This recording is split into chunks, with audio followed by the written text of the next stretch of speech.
A ver. ¿Cuántos somos? 22. Bueno. Segundo punto, analgesia. El paciente no le tiene que doler. Si al paciente le duele, algo estamos haciendo mal. Al paciente le duele, tenemos respuesta inflamatoria, tenemos taquicardia, tenemos un paciente incómodo. ¿Qué analgésicos usamos? ¿Morfina o meperidina?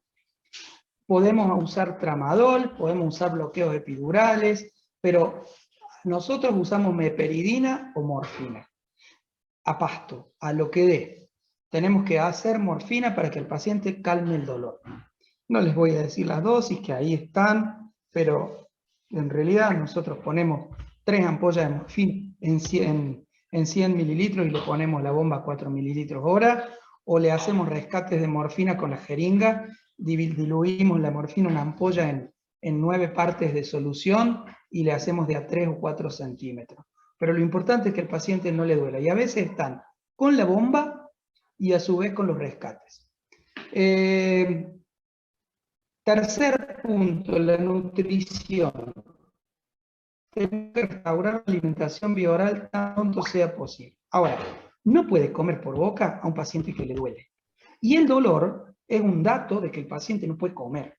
O sea, yo tengo una pancreatitis flemonosa, o lo que sea, y me animo, porque esto es una cuestión clínica, yo primero la escorifico, lo interno, la empiezo a hidratar, le calmo el dolor, y a los 2 o 3 días pruebo la comida. Empiezo con comidas. Tengo que hablar con nutrición. Yo hablo con la nutricionista y le digo, pancreatitis aguda. Vamos a probar tolerancia. La tolerancia tiene que ser con un caldo que no tenga ni una gota de aceite, ningún colecitoquinético, ningún estimulante. Habitualmente un caldo con gusto a nada. Se empieza con los líquidos, con un tecito, con un caldito sin nada de grasa, y se ve. Si el paciente empieza con dolor, como dice el Martín Fierro, echa para atrás. Nos echamos para atrás, no le damos de comer. Esperamos. Intentamos al día siguiente. El dolor, cuando el paciente prueba la comida, es un signo de que no puedo avanzar. Ahora, si el paciente me toleró, despacito empiezo a avanzar con el tratamiento nutricional, con el aporte nutricional. Restaurando la alimentación bioral tan pronto como sea posible.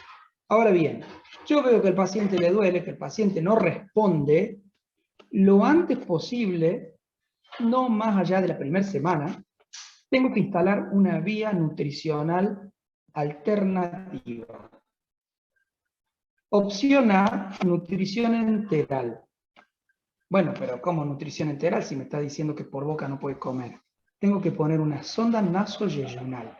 O sea, yo tengo que pasar con la sonda, tengo que pasar el duodeno, tengo que pasar la ampolla, tengo que seguir para abajo, segunda porción, tercera porción, y tengo que caer al yeyuno, porque yo tengo que depositar la comida por debajo del páncreas. Yo no tengo que estimular la producción enzimática.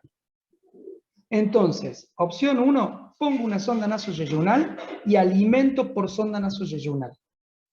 Tiene todo un vericueto poner una sonda nasoyeyunal, porque la sonda nasoyeyunal es una sonda que tiene un peso en la punta, y yo tengo que poner la sonda, acostarle a un paciente, darle un proquinético para tratar de que un poquito la sonda se acomode, se mueva, baje, se meta primero, acostarlo para un lado para que la sonda caiga y entre al píloro, pase el píloro, después que pase el píloro, tengo que hacer que la sonda entre al duodeno y lo tengo que acostar para el otro lado y que la sonda caiga a la segunda porción del duodeno y después la sigo avanzando.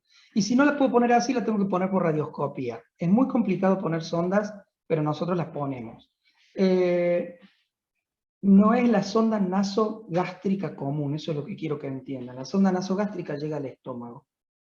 La sonda nasoyeyunal pasa esófago, estómago, duodeno y entra al yeyuno. Pasa por adelante de la desembocadura del wirsum y deja la comida pasando el yeyuno, o sea, en el yeyuno, pasando el duodeno. Bien, no puedo poner la sonda, no tolera, el paciente está muy dolorido, etcétera, etcétera. Nutrición parenteral, endovenosa, bolsa de nutrición parenteral, periférica o central, no importa, le hago una vía central o le mantengo una vía parenteral periférica. Cambia la osmolaridad de la alimentación, pero en líneas generales es lo mismo.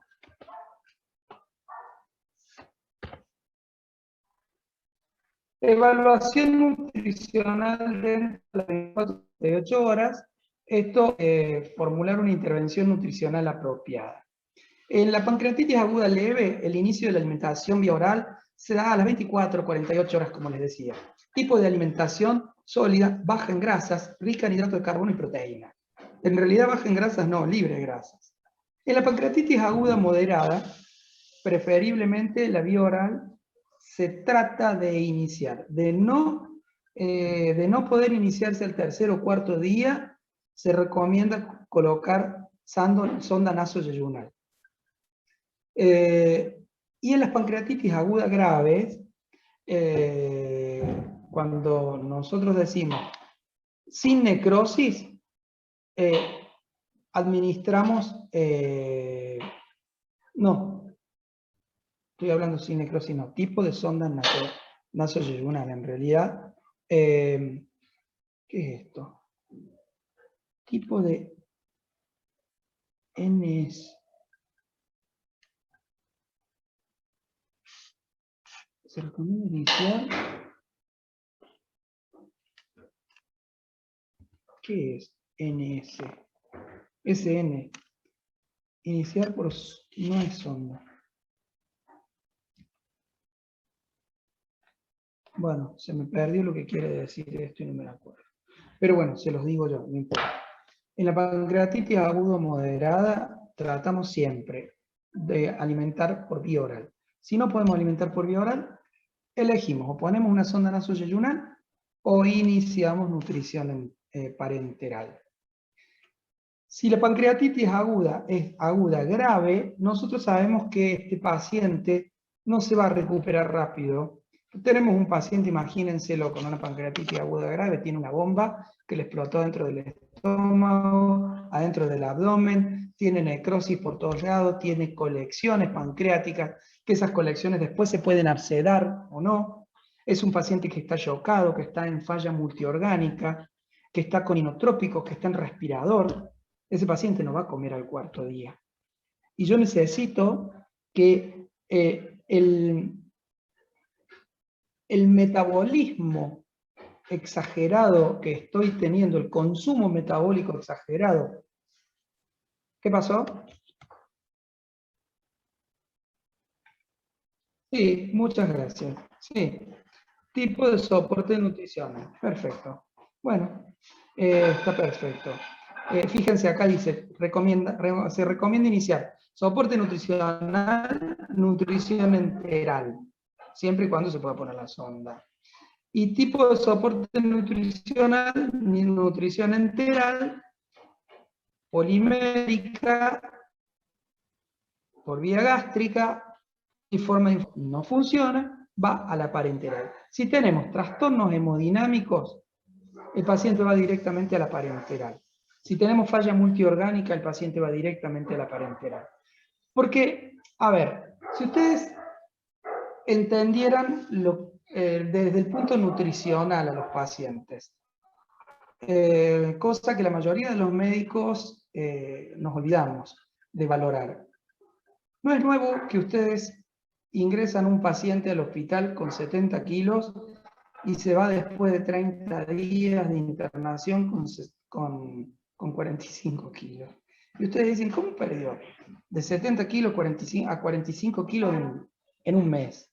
En realidad eso es iatrogenia médica. En realidad el aumento del metabolismo, el aumento del consumo de las reservas, más el déficit del aporte, hacen que los pacientes tengan desnutrición intrahospitalaria. Se ha hecho un estudio en donde se ha demostrado que el 40% de los pacientes desnutridos son desnutrición intrahospitalaria por iatrogenia médica.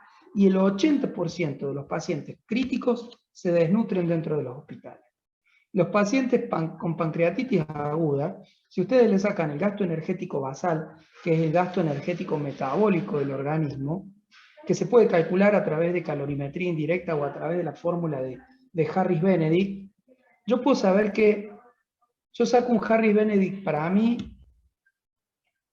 para mi sexo, para mi edad, para mi peso, y saco a través de Harris-Benedict que mi GER, que es mi gasto energético en reposo, es de 1200 o 1400 calorías más o menos. A eso le tengo que sumar que yo subo escalera, bajo, camino, voy, vengo, juego el tenis, juego al fútbol, etcétera, etcétera, no sé. Y eso aumenta el gasto energético total. Pero mi gasto energético es mi gasto metabólico.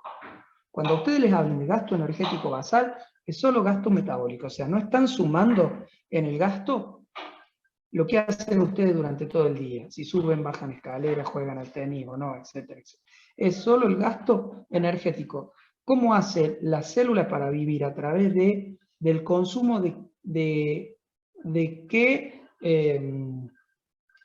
cantidad de nutrientes para transformarlos en energía para poder suplir las demandas metabólicas del organismo. Eso es el gasto energético. Si yo tengo un paciente que está con síndrome de respuesta inflamatoria sistémica, un paciente que está acidótico, un paciente que está taquipnéico, un paciente que está taquicárdico, el gasto energético basal aumenta entre un 30 y un 40%. Quiere decir que el consumo o la necesidad nutricional aumenta muchísimo. Si a eso le sumamos que el paciente no come, se consumen las reservas energéticas en 4 o 5 días.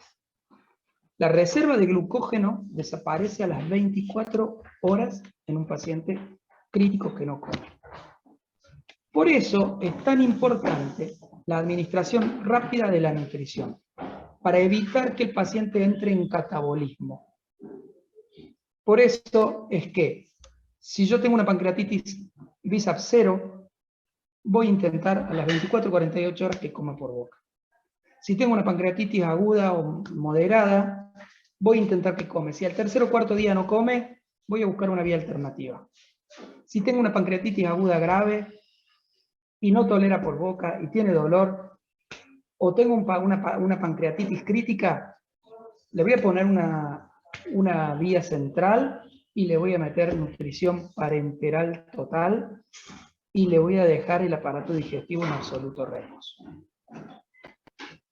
¿Qué pasa con la fiebre en la pancreatitis aguda? Cuando hace fiebre el paciente en pancreatitis aguda, tenemos dos opciones. Que la fiebre sea como consecuencia de la respuesta inflamatoria sistémica, o la fiebre sea como consecuencia de la infección de alguna de las colecciones. Entonces, si tengo fiebre, tengo que cultivar y esperar resultados. No se hace antibiótico profilaxis, solo cuando constatamos una infección administramos antibióticos y dirigidos según antibiograma. Y tenemos que evaluar muy frecuentemente los parámetros fundamentalmente de respuesta inflamatoria sistémica y de sepsis. Un laboratorio de reactantes de fase aguda y la procalcitonina. Y tenemos que seguir al paciente con imágenes complementarias tales como tomografía o resonancia. Esto se da habitualmente entre el quinto y el séptimo día. Que el paciente tenga fiebre el primer día de pancreatitis aguda probablemente no me marque que está haciendo una infección. Pero si me hace fiebre al séptimo o octavo día, directamente lo hemocultivo y le hago un ataque abdominal. ¿Qué complicaciones tenemos de la pancreatitis aguda? Las locales y las sistémicas. Dentro de las locales, bueno, la colangitis. Sí, sí.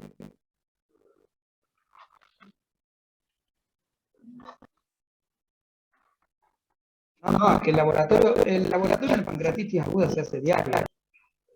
Vos lo primero, ya, no, el monitoreo del medio interno. No, ustedes van a ver cuando van al hospital que estos pacientes se siguen con laboratorios prácticamente diariamente. Entonces vos tenés que pedir diariamente gases, tenés que pedir diariamente función renal, tenés que pedir diariamente citológico, tenés que pedir diariamente la PCR, tenés que pedir la PROCA, no le vas a pedir procalcitonina todos los días, pero si el paciente vos ves que se te deteriora, le volvés a pedir la procalcitonina. Y si el paciente te hace fiebre, más allá de todos los laboratorios que vos estás pidiendo, lo tenés que cultivar.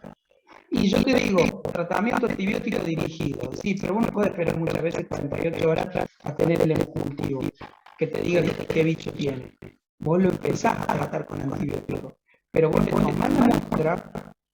tomás la muestra y después dirigís el antibiótico. Entonces vos decís, listo, ¿qué bicho me viene desarrollando? ¿O con qué antibiótico largo? ¿Vamos a largar con ampicilva, vamos a largar con ceftriaxona o vamos a largar con vancomycin? Y después, cuando tengo el cultivo, descalono o redirecciono en base al resultado del antibiograma. Bien. Entonces, las complicaciones locales, la colangitis, la perforación, sí. No, una pregunta es que si sabe cuáles son las agentes infecciosas más comunes en esos casos. Habitualmente los gérmenes intraabdominales son Escherichia coli, son gérmenes del aparato digestivo. Son gérmenes de tipo puntual. No son gérmenes que entran en la piel. ¿Entiendes? Sí, perfecto. Son gérmenes de translocación bacteriana de tubo digestivo. Entonces, locales, colangitis, perforación intestinal, síndrome compartimental, esquiques, abscesos y la necrosis pancreática con infecciones asociadas. ¿Y cuáles son las complicaciones? Estas son complicaciones locales producto de la destrucción pancreática. Acá donde se produce los quistes, donde se acera, donde se pueden perforar el intestino, donde se hacen los compartimentos y los fibrinas, donde hay necrosis pancreática, etcétera. Las sistémicas son las complicaciones de distancia y fundamentalmente producidas por el choque entre la pancreatitis y el síndrome de respuesta inflamatoria cerebral. A nivel respiratorio produce insuficiencia respiratoria, pulmón húmedo, distrés respiratorio, shock, pulmón de shock. A nivel renal, insuficiencia renal. A nivel hematológico, coagulación intraocular diseminada. A nivel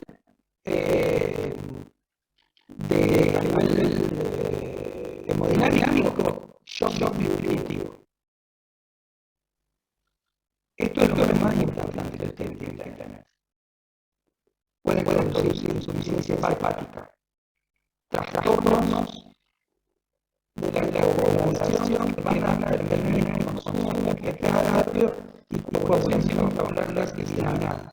El shock diuretivo que lo compromiso hemodinámico por vasodilatación sincronizada. La infección de agregadas, que puede ser infección sistémica, la sepsis, la insuficiencia renal y la insuficiencia respiratoria con pulmón shock. No entiendo nada. Esto, bueno, son cuadritos que marcan cómo tenemos que tratar, cómo usamos la hidratación, cómo usamos la analgesia, cómo usamos la nutrición, si ponemos una ratificación de la pulmonar, cómo abordamos la visión lateral, cómo progresamos la alimentación, qué método complementario de bueno, todo esto si quieren leer, está en la página, léalo, yo no suelo leerlo bien. Y nada más, no hay más nada. Así termina con pancreatitis aguda. Fue un final como abrupto. Nadie se lo esperaba. Sí, chicos.